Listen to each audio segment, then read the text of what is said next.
নমস্কার, শেয়ারবাজ থেকে আমি শাশ্বত মিত্র। আমার এডুকেশনাল চ্যানেলে আপনাদের সবাইকে স্বাগত। ওয়াটা মার্কেট বছরের দ্বিতীয় ট্রেডিং সেশনেই নিফটি নতুন হাই, ব্যাঙ্ক নিফটি নতুন হাই। যেটা বলছিলাম যে মনে হচ্ছে যে একটা মার্কেট আপনাকে খুশির খবর দিতে চাইছে। তো মোটামুটি আর একটা দিন যদি এই লেভেলের ওপরে থাকে, কনফার্ম যে এখান থেকে একটা বড় রান পেলেও পাওয়া যেতে পারে মার্কেটে। মনে হচ্ছে 2 থেকে 4% একটা নিফটি, ব্যাঙ্ক নিফটি মানে 61,500 ব্যাঙ্ক নিফটি লেভেল, 26,700, 27,200 বা 27,000 নিফটি লেভেল, এই অবধি আপনি আশা করতে পারেন। যে লেভেলে যেটা নিফটি নতুন যে হাইটা করলো তারপর থেকে শেয়ারগুলো একটু ভালো হচ্ছে। মেটাল তো অল দ্য ওয়ে, দেখেছেন প্রতিটা মেটাল প্রায় কীভাবে আজকে মেটাল ইন্ডেক্স চলেছে। Bank leading the way.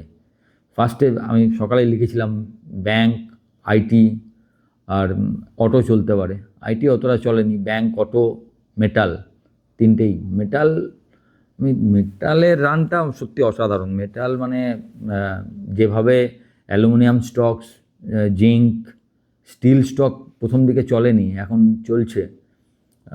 আস্তে আস্তে মার্কেট পার্টিসিপেন্ট স্টকগুলো মানে ধরুন এখনও চলেনি, সেগুলোর এখনও জায়গা, হয়তো পরের সপ্তাহে মার্কেট ভালো থাকলে সেগুলোর দিকে আমাদের নজর রাখতে হবে।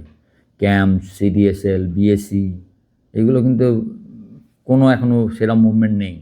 সেই মুভমেন্টগুলো হয়তো অধরা আছে। দেখা যাক, মার্কেট যদি চলে, আশা করা যায় সেকেন্ড টায়ারে সেগুলো চলবে। ফার্স্টে ব্যাংক চললো, বিশেষ করে পিএসইউ শেয়ারে তো আগুন মোটামুটি। আপনি দেখেছেন এতদিন পড়ে থাকার পর আরইসি, পিএফসি লো থেকে প্রায় 50 টাকা করে প্রতিটা রিটার্ন দিয়ে দিল। 330-32 টাকা মনে হয় লো এসেছিলো, আজকে 384 টাকা।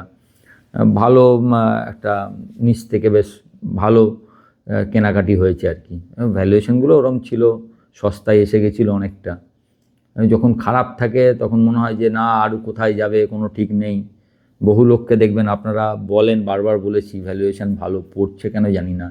পড়ার মানে এই আরইসি নিয়ে স্পেসিফিক্যালি বলেছিলাম যে আপনার হাই থেকে হাফ দাম হয়ে গেছে। তো এই সব জায়গা থেকে যদি এই জায়গাটা টেকে, তাহলে এখান থেকে ভালো জায়গায় যাওয়া উচিত।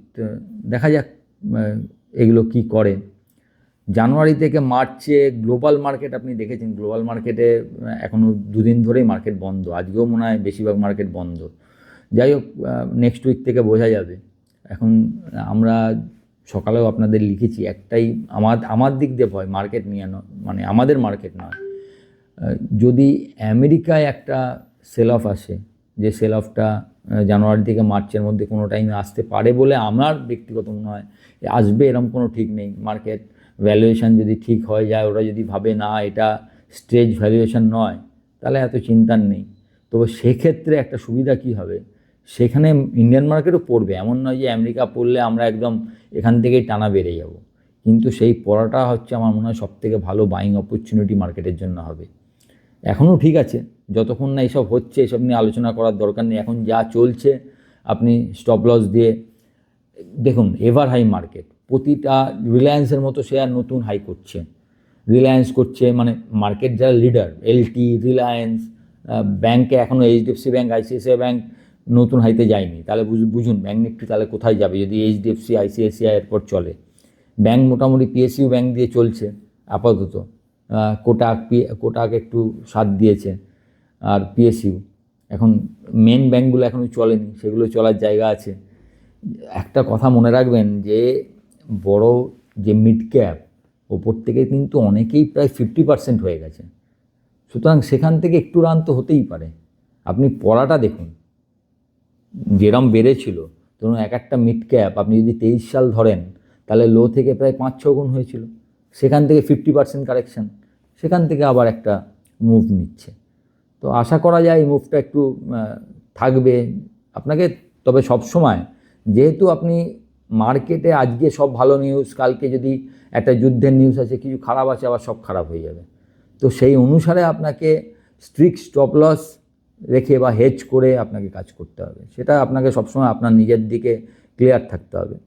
তবে মনে হচ্ছে যতদূর যদি খারাপ হঠাৎ করে কোনো খবর না আসে, তো ব্যাঙ্ক নিফটি অ্যাটলিস্ট 60,500 60,700 এটা আপনি হয়তো নেক্সট উইকেই দেখতে পাবেন, এবং নিফটিতে 23,500 এই 26,500 এই লেভেলটা হয়তো নেক্সট উইক আপনাকে দেখিয়ে দেওয়া উচিত যদি সব কিছু ঠিক থাকে। তবে সবথেকে এই মার্কেটে সবথেকে মজা হচ্ছে মেটালের রান, মানে মেটাল আপনি ন্যালকো ট্যালকো দেখুন কি চলছে। বেদান্ত আমার অল টাইম ফেভারিট, আপনাদের প্রায় 400 450 টাকা থেকে টানা বলে আসছি যে এটা যেন পোর্টফোলিও থাকে, পোর্টফোলিও রাখার মতো স্টক। আজকে দেখুন 600, আজকে এটাও এভার হাইতে বন্ধ করেছে। অবশ্যই এর একটা আপনি জানেন যে এটা ডিমার্জ হবে, ডিমার্জের একটা খবর টবর আসবে, ভালো ডিভিডেন্ড পেইং কোম্পানি সব দিক দিয়ে। একইভাবে সেটা সেই দিক দিয়ে দেখতে গেলে আপনার আরইসি পিএফসি এগুলো ডিভিডেন্ড কম নয়। তবে কেন জানি না আমি আগের দিনও বলেছি, দেখবেন যারা আমার টেলিগ্রাম যে চ্যানেলের সঙ্গে যুক্ত আছেন, এবছরে আমার মানে আইডিয়া যে অয়েল স্টক মানে ONGC oil and gas sector ভালো চলতে পারে। ওএনজিসি গেল কোনো পারফর্ম করেনি 2025-এ। আমরা বলবেন ওএনজিসি গেল কেন? কারণ আপনারা যদি মনে করেন 2025-এর প্রথমে যখন $84 ছিল ক্রুডের দাম, তখন আমি বলেছিলাম যে ক্রুড $60 অবধি আসতে পারে। ক্রুড 60-এর নিচে এসছে এবছরে। আবার এই বছরে প্রথম দিনই আমি আপনাদের বলেছি আমার মনে হয় না ক্রুড এতটা নিচে থাকবে, ক্রুডটা একটু বাড়তে পারে বলে আমার মনে হয়। এটা আমার বুধবারের ভিডিও যারা দেখেছেন তাদের দেখবেন, এবং বুধবারেই প্রথম দিনেই আমি ওএনজিসি এবং গেল আপনাদের নিউ ইয়ার পিক হিসাবে যে অয়েল অ্যান্ড গ্যাস সেক্টরে আমি থাকবো এই হিসাবে আপনাদের বলেছিলাম। তো দেখা যাক ক্রুড যদি একটু বাড়ে তাহলে সেক্ষেত্রে এই সেক্টরগুলো ভালো হতে পারে। রিলায়েন্স এখান থেকে আউট পারফর্ম করতে পারে, মানে বুঝতেই পারছেন একটা এত বড় স্টক, হাতি যদি চলে মার্কেট তো চলবেই। তো হাতি চলতে শুরু করা মানে এখান থেকে রিলায়েন্স ফার্স্ট টার্গেট 1650 1680 এই জায়গাটা যদি পেরোতে পারে সেক্ষেত্রে 1900-2000 টাকার টার্গেট হচ্ছে। তো সেটা হয়তো এক্ষুনি না গেল, হয়তো কারেক্টিভ হওয়ার পর গেল, সেটা বলা সম্ভব নয় যে মার্কেট জানুয়ারি থেকেই টানা চলতে থাকবে কি না। সবচেয়ে বড় কথা হচ্ছে জানুয়ারিতে রেজাল্ট আছে থার্ড কোয়ার্টার। এখন মার্কেট আশা করছে যেহেতু জিএসটি কাটটার হয়েছে এবং তার এফেক্টগুলো এই কোয়ার্টারে আমরা পাবো, থার্ড কোয়ার্টার রেজাল্ট একদম দুর্ধর্ষ রেজাল্ট হবে।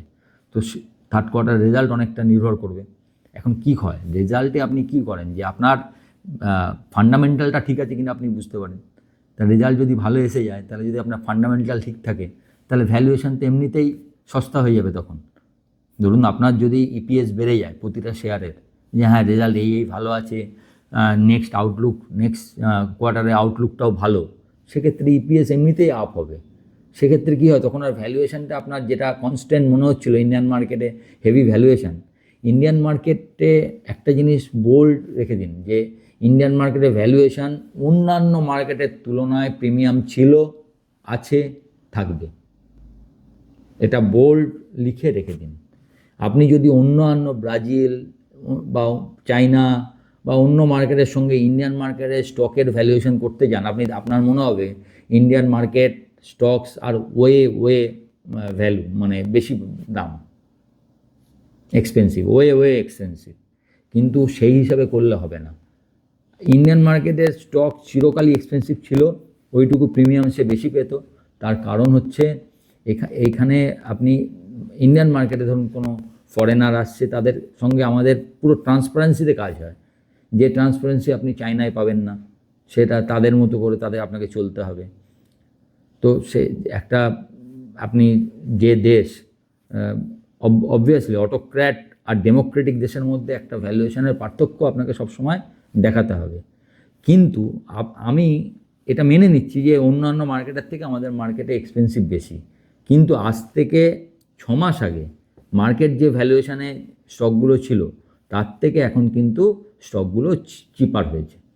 আপনি নিজেই 6 মাস 1 বছর আগের ভ্যালুগুলো সব দেখুন, 2025 2024-এর দিকের ভ্যালুগুলো আপনি দেখলেই বুঝতে পারবেন স্টক কোথায় ছিল। 600 থেকে 300 এসছে কেউ, প্রতিটা স্টকই। আপনি কেপিআইটি ধরুন কোথায় ছিল, এখন 1160-এ এসছে।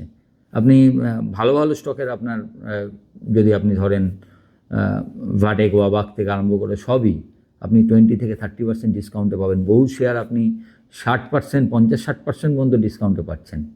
একটা আপনি পাওয়ার স্টকগুলো দেখুন কী অবস্থা। এই যে পিএফসি, আরএসি, এই কথাগুলো বলছি আপনাকে, কোথায় এসছে পাওয়ার ফিনান্স স্টকগুলো সব। তো হবে এই ভ্যালুয়েশনটা চিপ হয়েছে। এইবার সেই ভ্যালুয়েশনটাকে কাকে সাপোর্ট দিতে হবে? রেজাল্টকে। রেজাল্ট যদি সাপোর্ট দিতে পারে, এখান থেকে স্টক আপনাদের পোর্টফোলিও অনেকটা গেইন করতে পারে বলে আমার মনে হয়।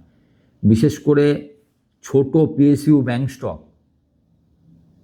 আমি আপনাদের বলবো, আপনাদের যে ব্যাংক পছন্দ। আমি আগের বছর একটা স্টক বলেছিলাম আপনাদের, আপনার মনে আছে হয়তো, ব্যাংক অফ ইন্ডিয়া। কী পারফরমেন্স করেছে আপনারা দেখেছেন, কোথায় আছে এখন, কী ভ্যালুয়েশনে আছে, আমি কোথায় বলেছিলাম 100 টাকায় মনে হয় বলেছিলাম, আর যে কী ভ্যালু আপনারা দেখে নিন। এখন সেরমভাবে ছোটোগুলো, ইউকো ব্যাংক, এইসব ব্যাংকগুলো যে ধরনের আপনার ডিপোজিট গ্রোথ দেখাচ্ছে, আমার তো মনে হয় এই স্টকগুলো, কে জানে এগুলো রিরেটিং হচ্ছে কিনা, I am not sure. But দেখে মনে হচ্ছে যেন পিএসইউ ব্যাংক স্টকে, একটা ছোটো ব্যাংক স্টকে একটা অন্যরকম কিছু হতে যাচ্ছে। যদিও পিএসইউ ব্যাংক স্টক নিয়ে অনেকের অনেক আপত্তি আছে, অনেকে ভয় পায়, কারণ ঘর পোড়া গরু তো, সিঁদুরে মেঘ দেখলে ডরায়। আমরা অনেক দাম দেখেছি অ্যাকচুয়ালি, যারা 20-30 বছর ধরে মার্কেটে আছে, তা পিএসইউ ব্যাংকের যা দাম দেখেছি, তারপর যে দামে তারা এসছিল, তাতে ভয় তো লাগেই। তবু মনে হচ্ছে যেন পিএসইউ ব্যাংক আরও অনেক চলতে পারে। এবং এই বছরে আপনি দেখুন কতদিন ধরে কনসলিডেশনগুলো দেখুন। আপনি এনটিপিসির কথা ভাবুন, একই জায়গা 320, 340, এর মধ্যে প্রায় 6 মাস 7 মাসের কনসলিডেশন। সেই কনসলিডেশন যদি ব্রেকআউট হয়, 350 হবে, 356-র ওপরে উঠলে হবে, তো সেখান থেকে আপনি তো একটা মুভ আশা করতেই পারেন। এইভাবে ভাবতে হবে যে কনসলিডেশনটা খুব সুন্দর একটা বেস তৈরি হয়েছে, যেখানে আপনি লাফাতে গেলে তো একটা জায়গা দরকার, যেখানে লাফাবেন তবে তো বাউন্সটা করবেন। সেই বেসটা খুব ভালো তৈরি হয়েছে। এখন সেইখানে কেউ ফুটো করে দেবে, নাকি আরও সুন্দরভাবে বেস তৈরি হলে আপনি আরও উঁচুতে লাফাতে পারবেন, সেটা সময় বলবে। তবে আমার মনে হচ্ছে আপাতত একটা 2-4% মতো নিফটি র্যালি হলেও হতে পারে। তবে সমস্ত কিছুতে আপনাকে স্ট্রিক্ট স্টপ লস রাখতে হবে, কারণ এই মার্কেটে এই যে ধরুন রাশিয়া ইউক্রেনের গণ্ডগোল, এটা কিছুতেই মিটছে না। ট্রাম্প রোজই চেষ্টা করে যাচ্ছেন, ট্রাম্প বলছেন রাশিয়াকে কিছুতেই খুশি করা যাচ্ছে না, এরকম মন্তব্য আসছে। এই সব ব্যাপারে যদি আবার রাশিয়া আমেরিকা আবার নিজেদের মধ্যে যদি আবার ঝামেলা করে, এবং সেক্ষেত্রে যদি ইউরোপিয়ান কান্ট্রিগুলো, ন্যাটোর দেশগুলো ইউক্রেনের পক্ষে দাঁড়িয়ে আমেরিকার এই রাশিয়ার এগেনস্টে কিছু বম্বার্ডিং করে, সেক্ষেত্রে হয়তো চায়না, ইন্ডিয়া কী করবে কেন ঠিক নেই। ইন্ডিয়া কী করবে তাও বলা যায়, ইন্ডিয়া হয়তো নিউট্রালি থাকবে, কিন্তু আমার মনে হয় চায়না এবং উত্তর কোরিয়া, এরা ডাইরেক্টলি রাশিয়াকে যদি সাপোর্ট করে দেয়, সেক্ষেত্রে একটা বড় কনফ্লিক্ট হতে পারে। তখন আবার ভ্যালুয়েশন, মার্কেট এইসব দেখবে না, তখন ওই কনফ্লিক্টের দিকে মানুষের মাথা চলে যাবে। তো হেডউইন্ডস কিছু থাকবেই, যে কোনো বাড়াতে হেডউইন্ডস থাকে। কিন্তু আপাতত মনে হচ্ছে আপনি যদি এগুলোকে সব সরিয়ে রাখেন, এগুলো হতে পারে, তখন দেখা যাবে, তাহলে আপাতত একটা বেশ ভালো একটা র্যালির একটা সুযোগ মার্কেটের আছে। দেখা যাক কী হয়। ভালো থাকবেন, উইকেন্ডটা ভালো করে কাটান, তারপর সোমবার থেকে আবার দেখা যাবে যে আমার তো মনে হচ্ছে সোমবারে গ্যাপ আপেই খুলবে, নতুন হাইতেই খুলতে পারে মার্কেট। দেখা যাক, হোপ ফর দ্য বেস্ট। ভালো থাকবেন।